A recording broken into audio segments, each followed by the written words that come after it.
마리아 발도로타의 하나님이시요 사람이신 그리스도의 시. 제24장. 예수께서 베드로의 집에서 전도하시고 기적을 행하시다. 예수께서는 베드로의 장모의 집 정원 어귀에 있는 바구니와 밧줄더미 위에 올라 앉으셨다. 사람들은 정원으로 모여들고 호수에 모래톱에도 있는데 어떤 사람들은 호숫가에 앉아있고 또 어떤 사람들은 무트로 끌어올린 배 위에 앉아있다. 이야기가 진행 중에 있는 것으로 보아 벌써 얼마 전부터 말씀을 하시는 것 같다. 이런 말씀이 들린다. 분명히 여러분은 마음속으로 그런 생각을 아주 많이 했을 것입니다. 그러나 그렇지 않습니다. 주께서는 당신 백성에 대하여 인자를 베풀지 않으신 적이 없습니다. 비록 당신의 백성이 충실하지 않은 것에 수천 번, 수만 번이지만 말입니다. 이 비유를 들으시오. 그러면 여러분이 이해하는데 도움이 될 것입니다. 어떤 왕이 마국간에 훌륭한 말들을 많이 가지고 있었습니다. 그런데 그 말들 중에서 한 마리를 아주 특별히 사랑하고 있었습니다. 왕은 그 말을 손에 넣기 전부터 가지고 싶어 했습니다. 그러다가 그 말을 손에 넣고 난 다음에는 더없이 기분 좋은 곳에 두고 보러 가서 눈길과 마음을 주고 좋아하는 그 말을 들여다보면서 그놈을 그의 나라에 경탄할 만한 것을 만들 것을 열망했습니다. 그러다가 그 말이 왕의 명령에 반항하여 불복종하고 다른 주인에게로 도망갔을 때 왕은 그의 고통과 정의에도 불구하고 그 반란을 일으킨 말에게 벌을 준 다음에 용서해 주겠다고 약속했었습니다. 그리고 약속을 잘 지켜 그가 좋아하는 말을 멀리서 살펴보고 말의 마음에 왕의 추억을 불러일으킬 선물과 지키는 사람들을 보내곤 했습니다. 그러나 그 말은 나라 밖에서 귀양살이하는 것으로 인해 고통을 당하면서도 완전한 용서를 사랑하고 원할 만큼 왕과 같이 꾸준하지는 못했습니다. 어떤 때는 착하고 어떤 때는 악하지만 선이 악보다 우세하지는 못했습니다. 오히려 그 반대였죠.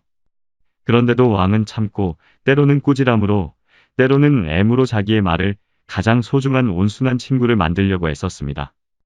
시간이 지날수록 말은 말을 더 안 듣게 되었습니다. 말은 다른 주인들에게 매를 맞으며 그의 왕을 부르고 울고 하였지만 정말 왕에게 속해 있기는 원치 않았습니다. 그럴 의사가 없었던 것이죠. 지쳐 빠지고 쇠약해지고 신음하면서도 말은 이렇게 된 것은 내 탓이야 하고 말하지 않고 오히려 왕을 비난했습니다. 왕은 별별 일을 다 해보고 나서 마지막 시도를 하기로 하였습니다. 왕은 이렇게 말했어요. 이제까지는 심부름꾼과 친구들을 보냈지만 이제는 내 친아들을 보내겠다. 내 아들은 나와 같은 마음을 가지고 있으니 내가 가진 바로 그 사랑을 가지고 말할 것이고 내가 준 것과 같은 애무와 선물을 줄 것이다. 아니, 오히려 내 것보다도 한층 더 다정스러운 애무와 선물을 줄 것이다. 내 아들은 나 자신과 마찬가지이지만 사랑으로 승화된 나 자신이기 때문이다. 그리고 아들을 보냈습니다. 자, 비유는 이렇습니다. 이제는 여러분이 말을 해야 합니다. 여러분이 보기에는 이 왕이 그가 좋아하는 말을 사랑하였습니까? 사람들은 이구동성으로 단언하였다.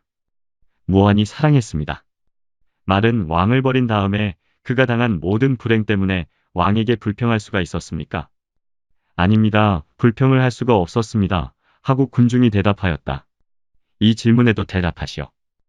여러분은 그 말이 저를 도로 사서 병을 고쳐주고 다시 기분 좋은 곳으로 데려가려고 오는 그 왕의 아들을 어떻게 맞이했을 것 같습니까? 그야 물론 기쁘게 감사하는 마음으로 애정을 가지고 맞이했을 것입니다. 그러나 만일 왕의 아들이 말에게 나는 이런 목적으로 내게 이런 이점들을 마련해 주려고 왔다. 그러나 이제는 너도 착하고 말 잘 듣고 열의를 많이 가지고 내게 충실해야 한다 하고 말했다면 말이 뭐라고 말했을 것 같습니까? 그건 물어볼 필요도 없습니다. 지금은 나라에서 쫓겨나서 산다는 것이 얼마나 고통스러운 것인지 아는 만큼 왕의 아들이 하라는 대로 하겠다고 말했을 것입니다. 그러면 여러분 생각에는 그 말의 의무는 어떤 것이었겠습니까? 저에게 요구한 것보다도 더 착하게 되고 더 다정스럽게 되고 더 말을 잘 듣게 되어서 지난날의 잘못에 대한 용서를 받고 그가 받은 이익에 대해서 감사를 해야 했을 것입니다. 그런데 만일 그렇게 하지 않았다면요. 그 말은 야수보다도 못한 놈이니까 죽어 마땅할 것입니다. 여러분 잘 판단했습니다. 그러므로 여러분도 그 말이 이렇게 했으면 하고 여러분이 원했을 것처럼 그렇게 행하시오. 내 아버지이고 여러분의 아버지이신 하느님, 하늘의 왕의 가장 사랑받는 피조물들인 여러분 사람들, 하느님께서 예언자들을 보내신 다음에 당신의 아들을 보내신 여러분은 제발 여러분의 이익을 위하여, 그리고 하느님만이 그렇게 사랑하실 수 있는 그 모양으로, 즉 병탄할 만한 구속의 일을 행하시기 위하여 내 안에 계시는 그 하느님만이 그렇게 사랑하실 수 있는 것과 같은 그런 사랑으로 내가 여러분을 사랑하기 때문에 여러분에게 간청하는 것입니다만, 제발 적어도 그 짐승이 그렇게 되어야 한다고 여러분이 판단한 그만큼은 되시오. 그러나 이제까지 죄를 지은 사람들에게는 그래도 핑계가 있을 수 있겠지만 지금은 그 핑계가 없어졌습니다. 전에는 세월이 너무 많이 흘러서 율법이 주어진 뒤로 세상 사람들이 그 율법 위에 너무나 많은 먼지를 쌓아 놓았었기 때문에 핑계가 있었습니다. 그런데 나는 하느님의 말씀을 다시 소개하려고 왔습니다. 사람의 아들은 사람들을 하느님께로 다시 인도하려고 그들 가운데 와 있는 것입니다. 나를 따르시오. 나는 길이요 진리요 생명입니다. 군중에서 늘 일어나는 웅성거리는 소리가 일어났다. 예수께서 제자들에게 명령하신다. 거지들을 앞으로 나오게 하여라. 그들에게는 하느님의 용서를 얻기 위하여 그들의 호의를 청하는 사람이 내놓은 많은 헌금이 있다. 누더기를 걸친 늙은이 3사람과 소경 2사람과 꼽추 1사람, 그리고 어떤 과부가 빼빼 마른 아이 7을 데리고 나타난다. 예수께서는 그들을 하나씩 주의 깊게 바라보시고 과부와 특히 고아들에게는 미소를 보내신다.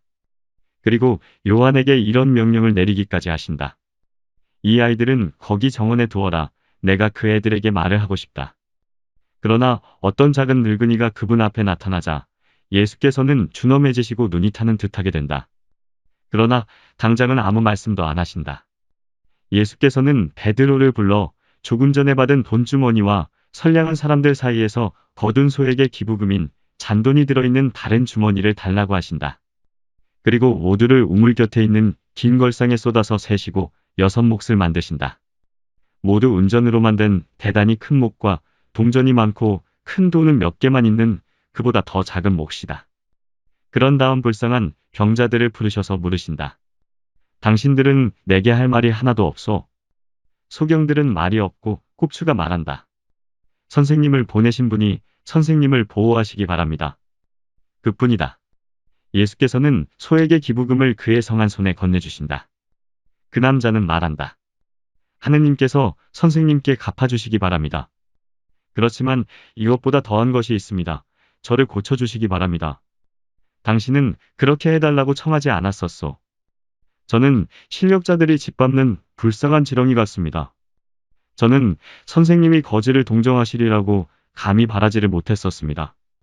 나는 나를 부르는 온갖 불행에 관심을 가지는 연민 자체요. 나는 아무도 거절하지 않소. 나는 그저 선생님 말씀을 귀담아 듣습니다 하고 말할 사랑과 믿음밖에는 요구하지 않소. 아이고 나의 주님. 저는 선생님을 믿고 사랑합니다. 그러면 저를 구해주십시오. 선생님의 종을 고쳐주십시오. 예수께서는 그의 굽은 등에 손을 얹으시고 마치 등을 쓰다듬는 것 같이 문지르시며 말씀하신다. 나는 당신이 치유되기를 원하오. 그 남자는 순간 멀쩡한 몸으로 일어서며 수없는 찬미를 한다. 예수께서는 소경들에게 잔돈을 주시고 보내시기 전에 잠깐 기다리시다가 가게 내버려 두신다.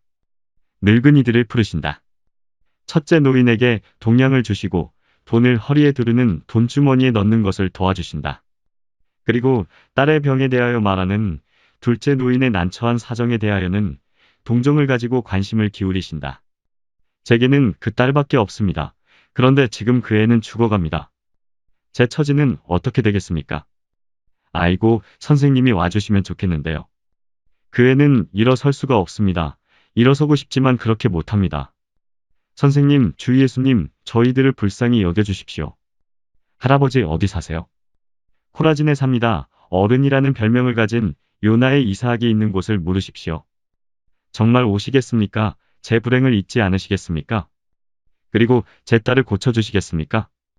내가 따님을 고쳐줄 수 있다고 믿으실 수 있습니까? 아이고, 그러면요, 믿고 말고요.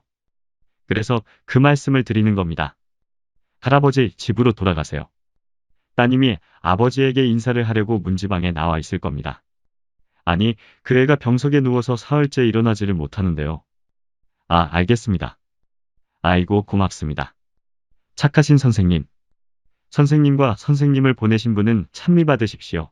하느님과 그분의 메시아께 찬미드립니다. 노인은 울면서 떠나 빨리 걸어간다. 그러나 정원에서 나가려고 할 때 이렇게 말한다. 선생님, 그래도 제 초라한 집에 오시겠습니까?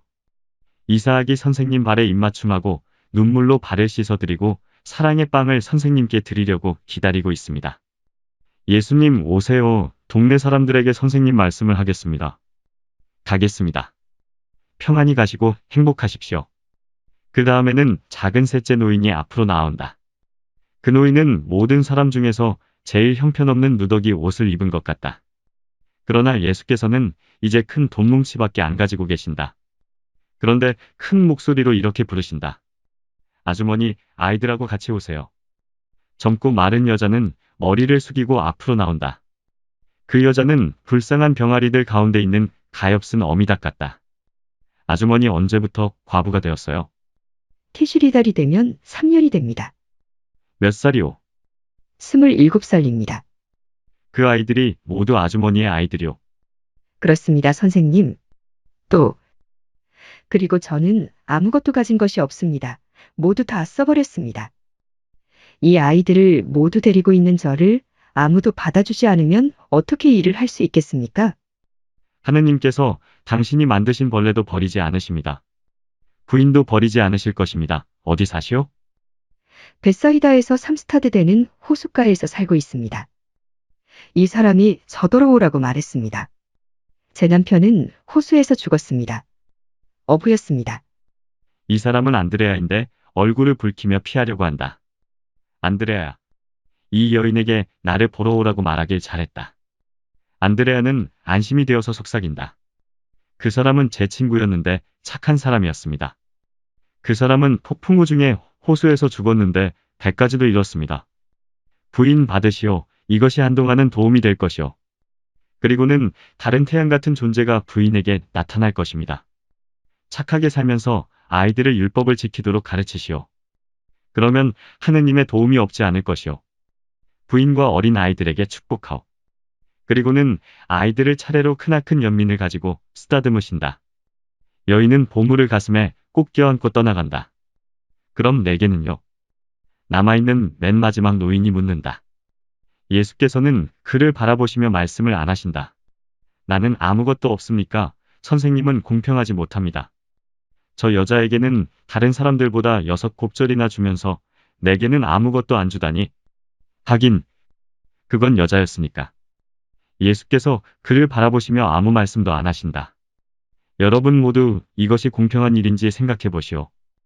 나는 여기서 돈을 준다기에 멀리서 왔어요. 그런데 보시오. 너무 많이 주는 사람이 있는가 하면 나한테는 아무것도 안 주어요. 불쌍한 병자인 내게 말이요. 그러면서 자기를 믿으라고 하는군요. 노인 그렇게 거짓말하는 것이 부끄럽지도 않습니까? 죽음이 노인에게 아주 가까이 닥쳐왔는데 노인은 거짓말을 하고 굶주리는 사람들의 돈을 훔치려고 하는군요. 빈민들에게 공평하게 나누어 주려고 내가 받은 기부금을 왜 형제들에게서 훔쳐가려고 합니까? 그렇지만 나는 이딱지시오. 노인은 내 침묵과 내 행동 방식을 보고서 내가 어떤 사람을 상대하고 있는지 알고 있다는 것을 깨닫고 나처럼 아무 말하지 않고 있어야 했을 것입니다. 왜 내가 노인에게 큰 창피를 주게 하려고 합니까? 난 가난해요. 천만에요. 노인은 인색한 사람이고 도둑입니다. 노인은 돈 때문에 고리대금 때문에 살고 있어요. 난 고리대금을 한 적이 없어요. 하느님이 아십니다. 정말 가난에 쪼들리는 사람의 것을 훔치는 것이 고리대금이 아닙니까? 고리대금이라도 가장 잔인한 고리대금이 아닙니까? 가시오. 그리고 하느님께서 용서하시게 뉘우치시오. 맹세하지만 이딱치시오. 명령이오. 거짓 맹세를 해서는 안 된다고 했습니다.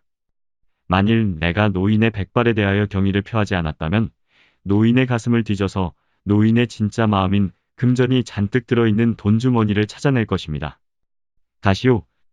그러나 이제는 작은 노인이 예수의 목소리의 어조를 듣고 버티어 나가지 못하고 떠나간다. 군중은 그를 위협하고 놀리고 도둑놈 취급을 한다. 이따무시오. 저 사람은 옳은 길에서 벗어났지만 여러분도 그 사람과 같이 하지 마시오. 저 사람은 솔직하지 않습니다. 부정직한 사람이죠. 그런데 여러분은 저 사람에게 욕을 함으로써 사랑을 저버립니다. 죄 지은 형제를 욕해서는 안 됩니다. 누구나 다 죄가 있습니다. 하느님 외에는 완전한 사람이 아무도 없어요. 내가 그 노인에게 창피를 주어야 했던 것은 도둑이 되는 것이 절대로 용인되지 않기 때문입니다. 도둑이 되어서는 절대로 안 되고 특히 가난한 사람의 것을 훔쳐서는 안 됩니다. 그러나 내가 이렇게 하는 것이 얼마나 괴로웠는지는 아버지만이 아십니다. 여러분도 어떤 이스라엘 사람이 가난한 사람들과 과부에게 피해를 입히려고 해서 율법을 저버리는 것을 보면 고통을 느껴야 합니다. 재물을 탐하지 마시오. 여러분의 보물이 여러분의 영혼이어야지 돈이어서는 안 됩니다. 거짓 맹세를 하지 마십시오. 여러분의 말은 여러분 행위와 같이 순수하고 정직해야 합니다. 이 세상 생명은 영원하지 않고 죽음의 시간이 다가옵니다. 여러분이 죽을 때에 여러분의 영이 평화로울 수 있도록 의인으로 산 사람과 같이 평화로울 수 있도록 살아가시오. 집으로들 돌아가시오. 주님, 불쌍히 여겨주십시오. 여기 있는 제 아들은 그를 괴롭히는 마귀 때문에 말을 못합니다. 그리고 여기 있는 제 동생은 더러운 짐승과 같습니다. 진창 속에서 뒹굴고 똥을 먹습니다. 이해의 의사와는 관계없이 마귀가 그런 더러운 행동을 하게 만드는 것입니다. 예수께서는 그분에게 애원하는 사람들 쪽으로 가셔서 팔을 들고 명령하신다. 이 사람들에게서 나가고 하느님께 그분의 사람들을 넘겨드려라. 고함을 지르고 외치는 가운데 불쌍한 두 사람은 나았다. 그들을 데리고 왔던 여인들은 땅에 엎드려 찬미한다. 집으로들 가시오. 그리고 하느님께 감사를 드리시오. 모두에게 평화가 있기를 바랍니다. 자, 가시오. 군중은 일어난 일들에 대하여 이러쿵저러쿵 말하면서 떠나간다. 내 제자는 선생님 둘레를 에워싼다. 너희들은 잘 들어두어라. 이스라엘에도 모든 죄악이 있고 마귀가 그들의 소굴을 여기에 차려놓았다. 입술을 벙어리가 되게 하고 오물을 먹으면서 짐승처럼 살게 만드는 것만이 마귀 들림이 아니다. 오히려 더 실제적으로 더 많은 마귀 들림은 정직이 돌아오지 못하게 마음의 문을 닫고 마음을 더러운 악습의 소굴을 만드는 마귀 들림이다. 오 아버지. 예수께서 괴로움에 압도되어 주저앉으신다. 선생님, 피곤하십니까? 내 요하나 피곤한 것은 아니다. 다만 사람들의 마음이 상태와 행실을 고치겠다는 의지가 별로 없는 것으로 인해서 슬픈 것이다. 나는 왔다. 그러나 사람들은 오 아버지. 선생님, 저는 선생님을 사랑합니다. 저희들 모두가 선생님을 사랑합니다. 그것은 나도 안다. 그러나 너희들은 너무도 수가 적다. 구원하고자 하는 내 욕망은 몹시도 큰데. 예수께서는 요한을 품에 안으시고 머리를 그의 머리에 대신다. 예수께서는 침울하시다. 베드로와 안드레아와 야고보는 예수의 둘레에서 사랑과 서글픔으로 그분을 쳐다보고 있다. 환상은 이렇게 끝난다. 역주. 스타트는 고대 그리스의 거리 단위 약 180m. 제25장.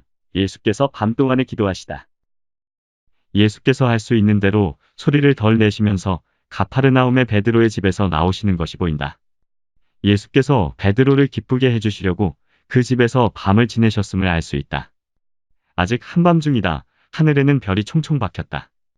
호수에는 별빛이 겨우 반사될까 말까 해서 별빛 아래 조용히 잠들어 있는 이 호수를 분명히 볼 수는 없지만 모래톱에 와서 찰싹찰싹하고 가벼운 소리를 내는 물소리로 짐작하게 된다.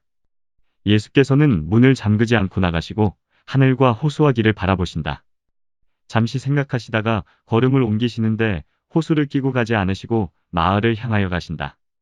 얼마 동안 그 방향으로 걸어가시다가 들판 쪽으로 향하신다.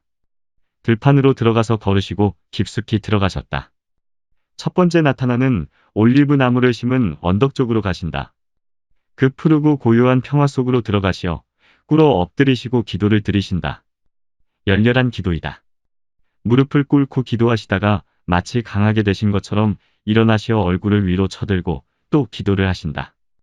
청명한 여름 새벽에서 나타나오기 시작하는 빛으로 한층 더 고결하게 보이는 얼굴이다.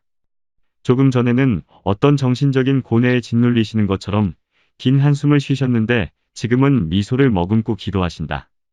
팔을 벌리고 기도하신다. 들어올려지고 천사와 같은 살아있는 십자가와 같다. 그만큼 그분에게서는 우아한 기운이 발산한다. 그분은 온 들판을 돋아나는 해와 사라지는 별들과 드러나기 시작하는 호수에 축복하시는 것 같다. 선생님, 저희들이 얼마나 찾았는지 모릅니다. 고기를 가지고 돌아와서 문이 잠겨져 있지 않은 것을 보고 선생님이 나가신 것으로 생각했습니다. 그렇지만 선생님을 찾아내지 못했어요. 결국 시내로 가져가려고 바구니들을 싣고 있던 농부가 알려주었습니다. 저희들이 예수님, 예수님 하고 부르고 있노라니까 그 사람이 이렇게 말했습니다. 당신들은 군중에게 말씀하시는 선생님을 찾는 거요. 그분은 이 오솔길로 해서 저쪽 야산 쪽으로 가셨소. 아마 미케아의 올리브나무 밭에 계실 거요. 그리로 자주 가시니까요. 그분을 여러 번 보았어요. 하고 그 사람 말이 옳았습니다.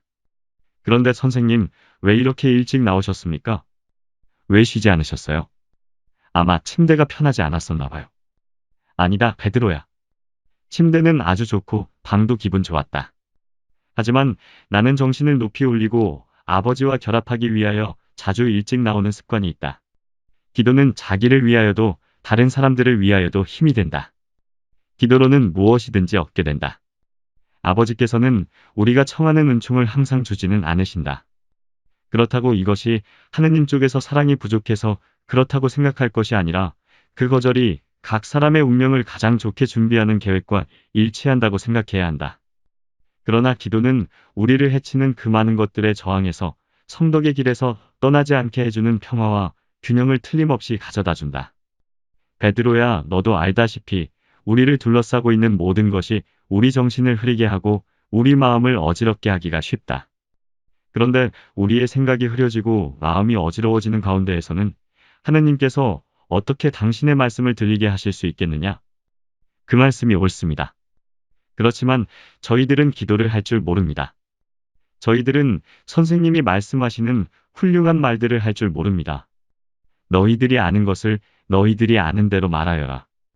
기도를 하느님의 뜻에 맞게 하는 것은 말이 아니라 말을 따르는 감정이다. 선생님이 기도하시는 것처럼 기도하고 싶습니다. 기도하는 법을 가르쳐주마. 가장 거룩한 기도를 너희에게 가르쳐주겠다.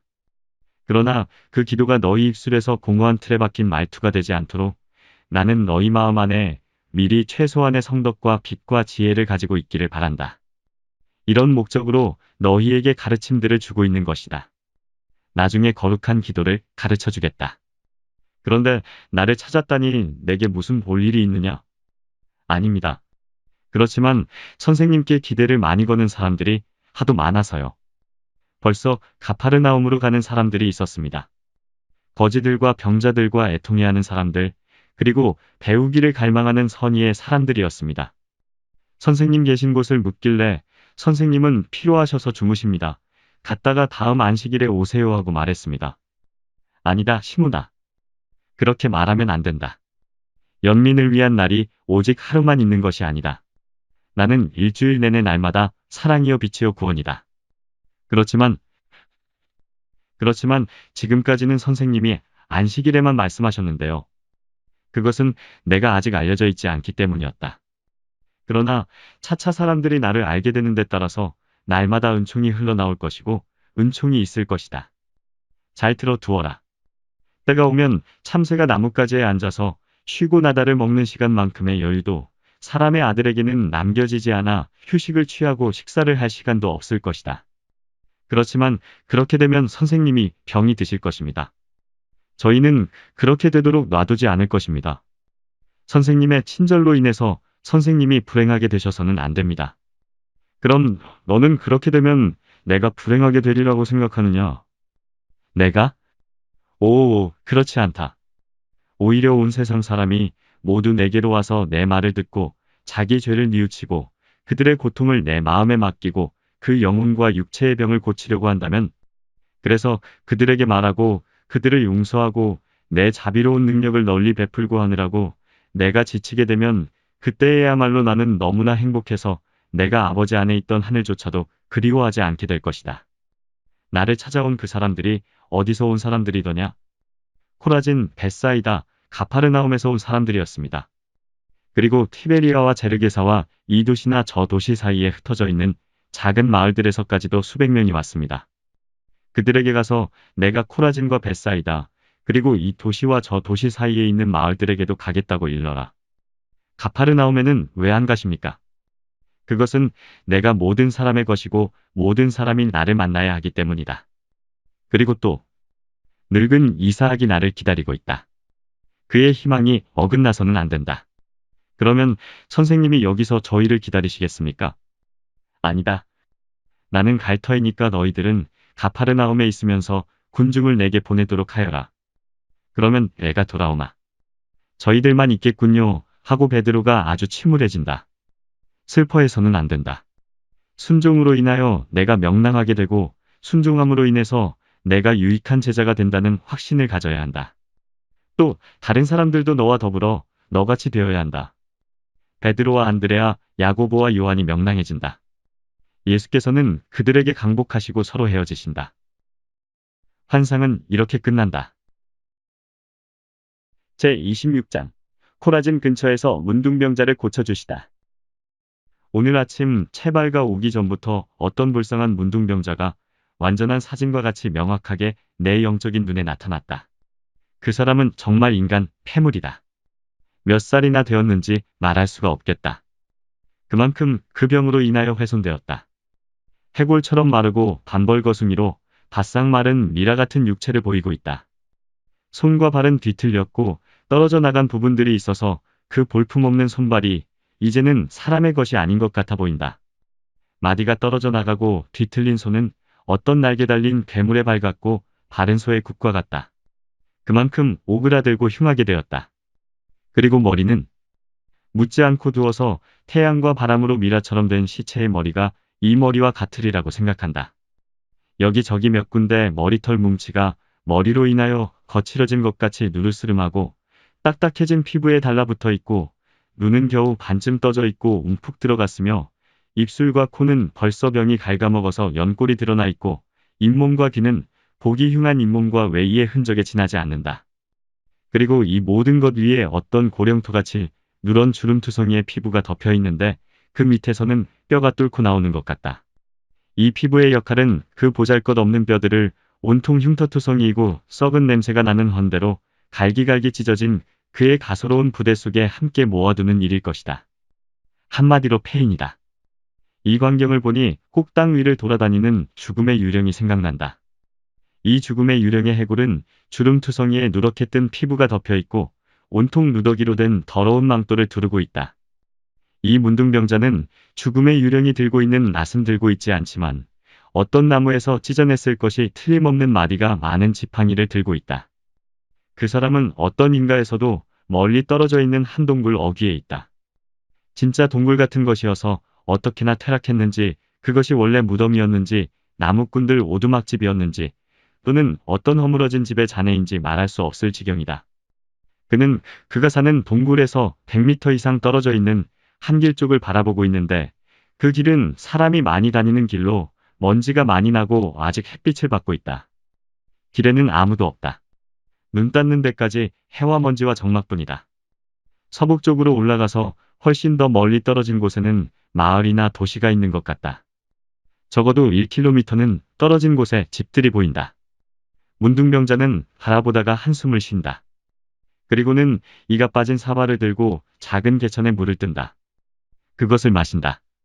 그리고 동굴 뒤쪽에 가시덤불이 엉겨 있는 곳으로 들어가 몸을 구부리고 땅에서 야생물을 뽑는다. 개천으로 돌아와 개천에 얼마 안 되는 물로 무에 묻어있는 제일 큰 흙덩어리를 씻어내고 손가락 마디가 떨어져 나간 손으로 힘들게 입에까지 가져다가 천천히 먹는다. 그 야생무들은 나무처럼 단단해서 씹기가 어려운 모양이다. 물을 여러 모금 마시는데도 무에 침만 많이 바를 뿐 넘기지를 못한다. 아벨 어디 있나 하고 외치는 소리가 들린다. 문둥병자는 몸을 움직이고 입술에는 미소 비슷한 것이 떠오른다. 그러나 그 입술이 어떻게나 쏠렸는지 미소를 지으려고 해보는 것이 흉하게만 보인다. 그는 찌르륵거리는 목소리로 대답하는데 그 목소리는 내가 정확한 이름은 모르는 어떤 새들의 울음소리 같다. 나 여기 있어. 난 자네가 오리라고 생각하지 않고 있었어. 난 자네가 무슨 불행한 일을 당했나 보다고 생각하고 슬펐었네. 만일 자네마저 없어지면 불쌍한 아벨에겐 뭐가 있겠나. 이렇게 말하면서 그는 큰 길을 향하여 율법에서 허락하는 거리에까지 간다. 그가 길 쪽으로 반쯤 간 곳에서 걸음을 멈추었기 때문에 그를 볼 수 있다. 큰 길에는 어떤 사람이 오는데 어떻게나 빨리 걷는지 꼭 뛰어오는 것 같다.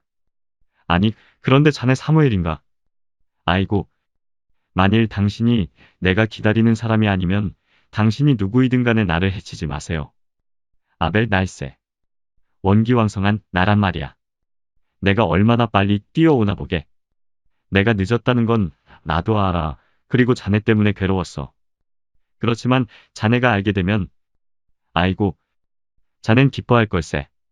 그리고 여기 늘 가져오는 빵덩어리뿐만 아니라 방금 구운 맛있는 큰 빵을 통째로 가져왔는데 이게 전부 자네 거야. 또 맛있는 생선과 치즈도 있어. 모두 자네 줄 거야. 가엾은 친구. 나는 자네에게 한층 더 큰 잔치에 갈 준비를 시키기 위해서 자네가 잘 먹기를 바라네. 그렇지만 자네가 어떻게 돈이 이렇게 많은가? 난 알 수가 없네. 조금 후에 말해줄게. 그리고 원기왕성하고 말이야. 이제 자네 같지가 않단 말이야. 이걸 알란 말이야. 난 가파르나움에는 성인이신 저 선생님이 계시다는 걸 알았어. 그래서 갔지. 거기 서 있어. 더 오지 마. 난 오염돼 있단 말이야. 아, 상관없어. 난 이제 아무것도 무섭지 않아. 바로 예수께서 고쳐주시고 잘 대우하여 주신 저 불쌍한 곡추였던 그 사람이 사실 빠른 걸음으로 문둥병자에게서 몇 발걸음 되는 데까지 온 것이다. 그는 걸어오면서 말하였고 행복스럽게 웃는다. 그러나 문둥병자는 또 말한다. 제발 거기 서 있으란 말이야. 만일 누가 자네 보면 걸음을 멈추네. 보게 여기 먹을 것을 놓아두네. 내가 말하는 동안에 먹게. 그는 꾸러미를 큰 돌에 내려놓고 펼친다. 그런 다음 몇 걸음 물러난다. 그동안 문둥병자는 앞으로 다가와서 평소에 먹어보지 못한 호화로운 식사에 달려든다. 아이고, 이렇게 맛있는 것을 먹은 것은 정말 오래간만이야. 참 맛있다. 그리고 내가 이렇게 굶고서 자러 갔을 거라는 걸 생각해보게. 오늘은 동정을 베풀어주는 사람이 아무도 없고 자네마저 안 오니. 물을 씹었었지. 불쌍한 아벨. 나도 그 생각은 했어. 그렇지만 나는 이렇게 말했어. 좋다. 지금은 그 사람이 침울하겠지만 그 다음에는 행복하게 될 거다 하고 말이야. 그래, 이 맛있는 음식 때문에 행복하지. 그렇지만 그 다음에는 아니야, 자넨 영원히 행복할 거야. 문둥병자는 머리를 좌우로 흔든다. 아벨, 이걸 알게. 자네가 믿음을 가질 수 있다면 행복해질 걸세. 그렇지만 누구를 믿으라는 거야? 선생님을. 나를 고쳐주신 선생님을 믿으란 말이야. 그렇지만 나는 문둥병자이고 그것도 아주 중증세인데 어떻게 그분이 나를 고칠 수가 있다는 거야? 오오오, 그분은 고치실 수 있어. 그분은 성인이야. 그래, 엘리세오도 문둥병자 나아만을 고쳐주었지. 그건 나도 알아. 그렇지만 나는 요르단강에 갈 수가 없단 말이야. 자네는 물을 쓸 필요 없이 고쳐줄 거야. 이거 봐, 그 선생님은 메시아야. 알겠어? 메시아. 하느님의 아들이야. 그분은 믿음을 가진 사람은 모두 고쳐주셔. 그분이 내가 원한다 하고 말씀하시면 마귀들이 도망치고 사지가 다시 제대로 되고 소경들이 다시 보게 된단 말이야. 아이고, 내가 믿음을 가진다면? 그렇지만 내가 어떻게 메시아를 볼 수 있나? 그거야. 나는 이 때문에 왔어. 선생님은 저기 저 마을에 계셔. 오늘 저녁 어디에 계신지 난 알고 있어. 자네가 가고 싶다면? 난 혼자 이렇게 생각했어. 아벨에게 이 말을 해야지. 그래서 아벨이 믿음이 있다는 것을 고백하면 선생님께 데리고 와야지. 사무엘, 자네 미쳤나? 만일 내가 마을에 가까이 가면 돌에 맞아 죽을 텐데. 아니야, 집 있는 데까지는 안 가. 곧 밤이 될 터인데 자네를 저 작은 숲을까지 데리고 갈 거야. 그리고는 선생님을 모시러 가서 자네한테 모셔올 거야. 가게 즉시 가라고. 내 힘으로 그 곳까지 가겠네. 나는 울타리 뒤쪽에 있는 도랑으로 해서 가겠네. 그렇지만 자네는 가보게. 가보라고. 아이고 이 사람아 모시러 가란 말이야. 이 병을 가지고 있다는 것이 어떤 것인지 자넨 모를 거야. 그리고 나을 수 있다는 희망을 가지는 것이 어떤 것인지. 문둥병자는 이제 음식을 거들떠보지도 않는다. 그는 친구에게 애원하면서 울고 손짓을 한다. 나는 갈 테니까 자네도 오게. 예전의 꼽추는 다른 박질로 떠나간다. 아벨은 길을 따라 나 있는 도랑, 말라붙은 바닥에 덤불이 가득 차 있는 도랑으로 가까스로 내려간다. 한가운데에 겨우 가느다란 물줄기가 있다. 이 불쌍한 사람이 길에 지나가는 사람의 망을 늘 보면서 덤불 속으로 기어 들어가는 동안 어두워지기 시작한다. 두 번을 납작 엎드린다. 첫 번째는 말을 타고 지나가는 사람이고 두 번째는 꼴을 쥐고 마을 쪽으로 가는 남자 세 사람이었다. 그런 다음 그는 다시 계속해 간다. 그러나 그보다 먼저 예수께서 사무엘과 같이 작은 수풀에 도착하신다. 그 사람이 곧 여기 올 것입니다. 그 사람은 상처들 때문에 천천히 다닙니다. 조금만 참으십시오. 나는 급하지 않소. 고쳐주시겠습니까? 그 사람이 믿음이 있어. 아이고, 그 사람 배가 고파 죽을 지경이었습니다. 몇 해 동안 궁핍한 생활을 한 끝에 그 음식을 보았는데 몇 입 먹고서는 여기 오려고 다 버렸습니다. 그 사람을 어떻게 알았소? 이렇습니다. 저는 불행하게 된 뒤로는 동량으로 살아왔습니다. 그래서 여기저기 다니느라고 길을 이리저리 헤매고 다녔습니다. 여기는 일주일에 한 번씩 지나다녔는데 그러다가 저 불쌍한 사람과 관계를 맺게 되었습니다. 그 사람이 하루는 하도 배가 고파서 늑대라도 도망치게 할 정도로 억수같이 퍼붓는 소나기를 맞으면서 무엇 좀 없을까 하고 마을로 가는 길까지 나왔었습니다. 그 사람은 개처럼 쓰레기를 뒤지고 있었습니다. 저는 동정하는 분들이 준 마른 빵을 배낭에 가지고 있었기에 그 사람에게 나누어 주었습니다. 그때부터 저희들은 친구가 되었고 저는 매주 다시 와서 그 사람의 식량을 대주곤 합니다. 제가 있는 대로요. 많으면 많이 주고 얼마 안 되면 조금밖에 못 주지요. 그 사람이 제 형제인 것처럼 제가 할 수 있는 일은 합니다. 선생님이 고맙게도 저를 고쳐주신 그날 저녁부터 저는 그 사람을 생각하고 또 선생님을 생각합니다. 사무엘, 당신은 착한 사람이요. 그렇기 때문에 은총이 당신을 찾아온 것이요. 사랑하는 사람은 하느님에게서 모든 것을 받을 자격이 있어. 그런데 덤불 속에 무엇인가 있는데 아벨 자넨가? 그래 나야. 이리 오게. 선생님이 여기 호두나무 밑에서 자네를 기다리고 계시네. 문둥병자는 도랑에서 나와 뚝 위에 길로 올라온다. 그리고 그 길을 건너서 풀밭으로 걸어온다. 예수께서는 매우 높은 호두나무에 기대 서서 그를 기다리신다. 선생님, 메시아, 거룩하신 분, 저를 불쌍히 여겨주십시오. 하고 말하면서 그는 예수의 발 앞에 풀에 주저앉는다. 얼굴을 땅에 대고서 또 이렇게 말한다. 오 주님, 주님이 원하신다면 저를 깨끗하게 하실 수 있습니다. 그런 다음 그는 용기를 내서 무릎을 꿇고 뒤틀린 손이 달린 앙상한 팔을 내밀고 뼈가 앙상한 추한 얼굴을 내민다.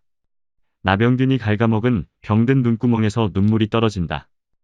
예수께서는 그를 지극한 연민의 정으로 내려다보신다.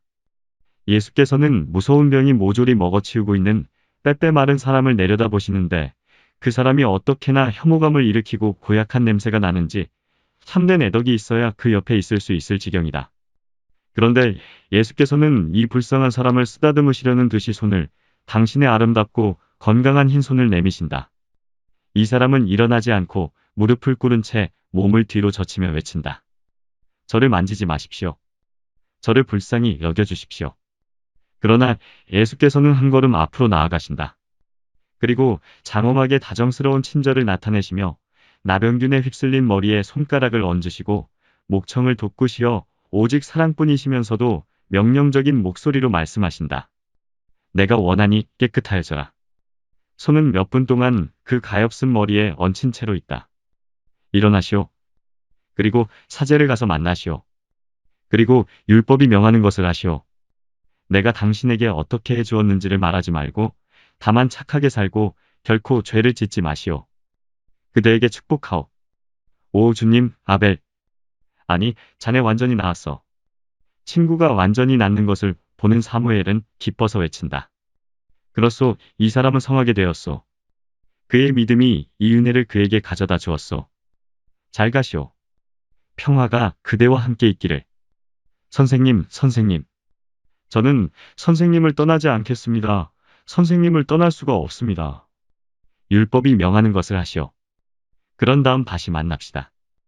다시 한번 내 축복이 그대 위에 내리기를 바라오. 예수께서는 사무엘에게 남아있으라는 손짓을 하시면서 떠나가신다. 그리고 두 친구는 그 불행한 은신처에 마지막으로 머무르려고 상현 달빛을 받으며 동굴로 돌아가는 동안 기쁨의 눈물을 흘린다.